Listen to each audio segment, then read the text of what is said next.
Hey, what's up? So, this one is about needing to tap into inspiration or creativity. And so, this can be challenging to do sometimes.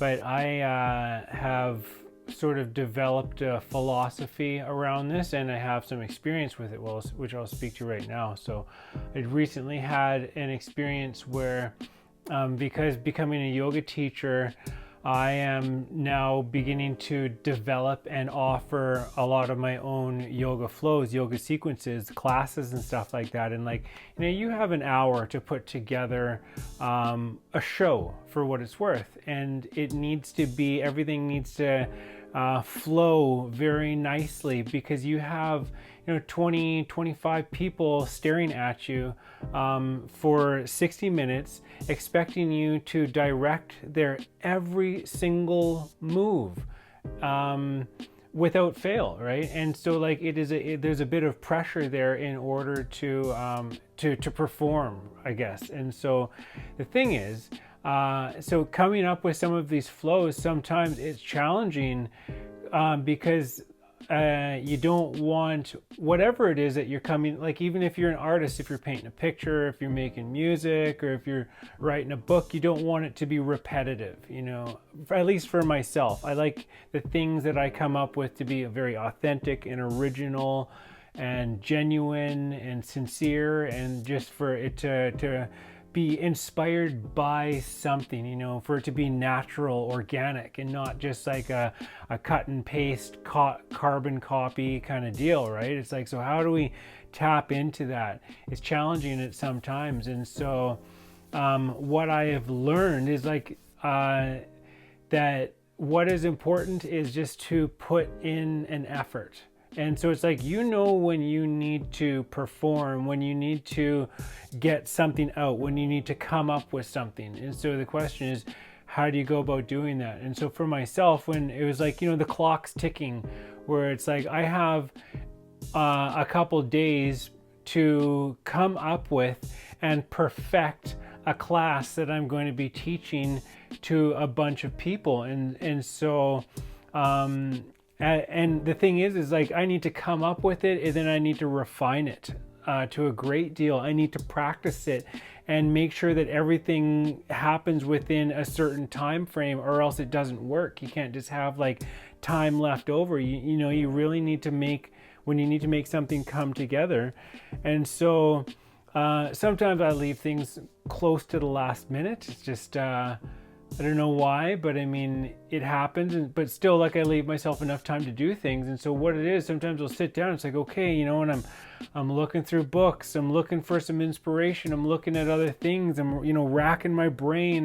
I'm on the internet. I'm looking at things. But at the same time, I don't want to be influenced by other things. I don't want to be deriving my inspiration from other people's work. I want whatever I'm coming up with to be original and something that came to me and is natural and that kind of stuff, right? And so, but the thing is, what I've learned, so this is something that I learned specifically with writing a book in particular, is that it's a lot like, I like the analogy of surfing, where it's like you have to just be there. There might not always be the waves that you're looking for, but you got to be in the vicinity of the beach, right? So for myself, I need to be in the vicinity of my yoga mat, if it's yoga, or my computer. You have to be there, right? You have to be, and you have to have the tools that you need to do this stuff. You need to have enough drive where you're saying, okay, well, when the conditions present themselves, I'm going to be ready to spring into action. And so say like with surfing, you have to, if it's a good day, right? I mean, you have to be there, and then you need to go out on your board, and then you need to pay attention to what is going on. You need to be putting in this effort, and then you need to sit and wait.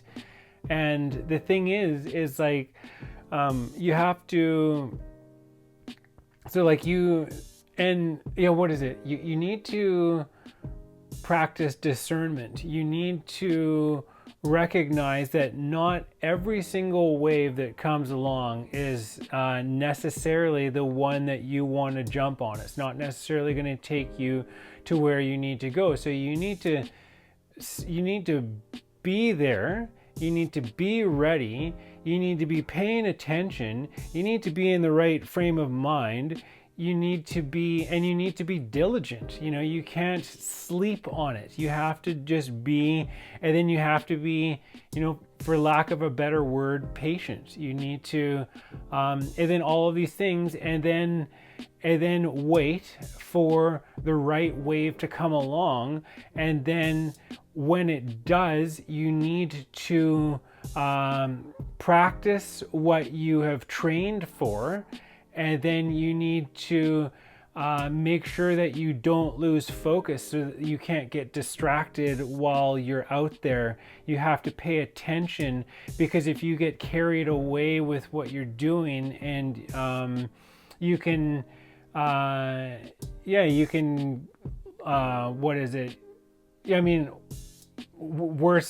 mean, best case scenario, you just fall off your board, or you don't ride it all the way. But worst case scenario, you could hurt someone, or you could get hurt badly or something like that, right? So it's important.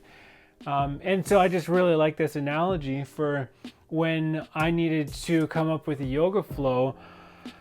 I did everything that I could, and I put in the effort, and I'm just waiting for the inspiration to come, and I try a bunch of different things, and it's not coming together. And it's just like, sometimes it's about starting off on the right foot. And it's like, so you have to have essentially the beginning before you can have the middle and the end. It's hard to reverse engineer something. Maybe a seasoned practitioner can just kind of wing it, and what do you call it?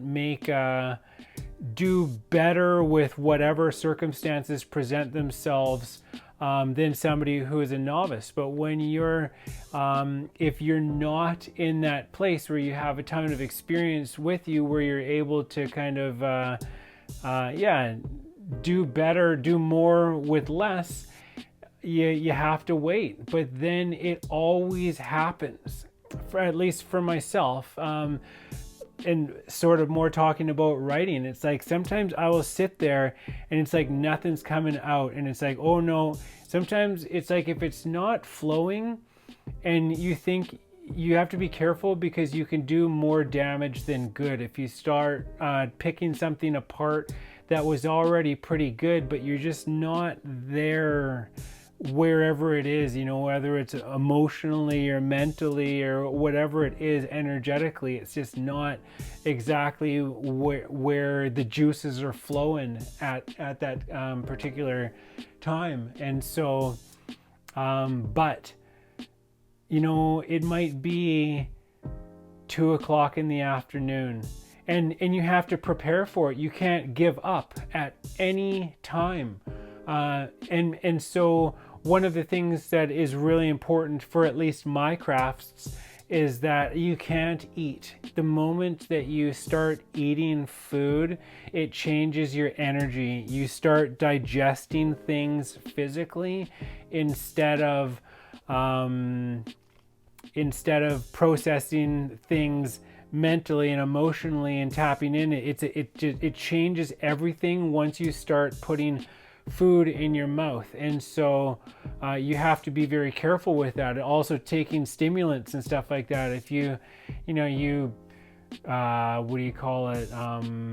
have a coffee, depending on how sensitive you are, that could throw you off, or you go hit the joint or something like that. I mean, don't expect to be putting out your best work when you have gone and intoxicated yourself, or anything of that nature, or even just changed the way that your body is functioning by consuming food. And for, I mean, even small things, but you do have to eat during the day. So it's like, if I am not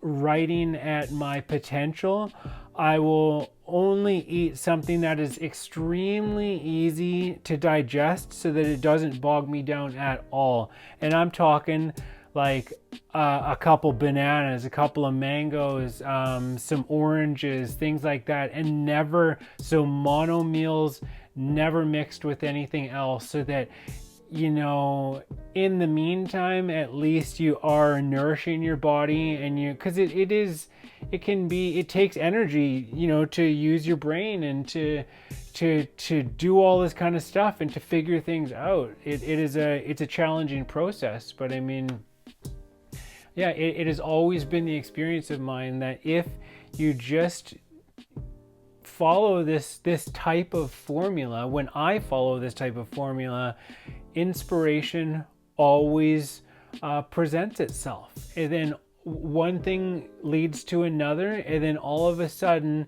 you know, maybe you have to have a nap, or maybe you do something else for a minute, or you go for a run or go for a walk and then get back to it, just always getting back to it.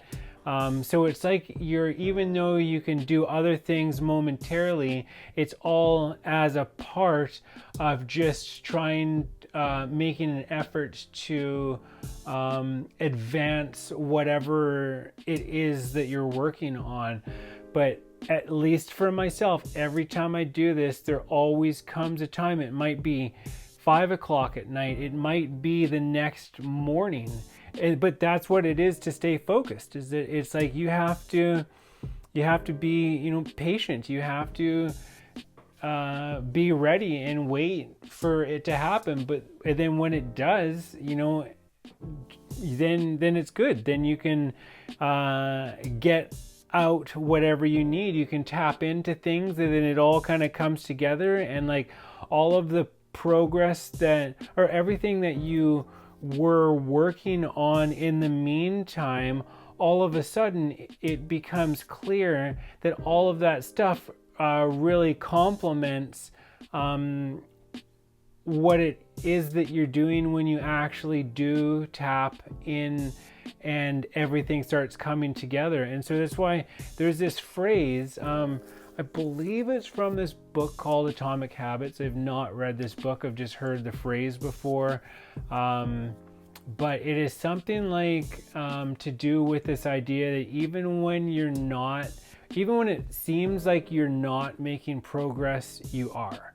Because everything is a part of the process. And so that's why it helps to kind of surrender to that and to let go of the insistence and just like say, well, like for myself, I try not to stress about things. I don't like to put pressure on myself. I just basically what I do every single day is like I make an effort. I make a consistent effort with everything that I do.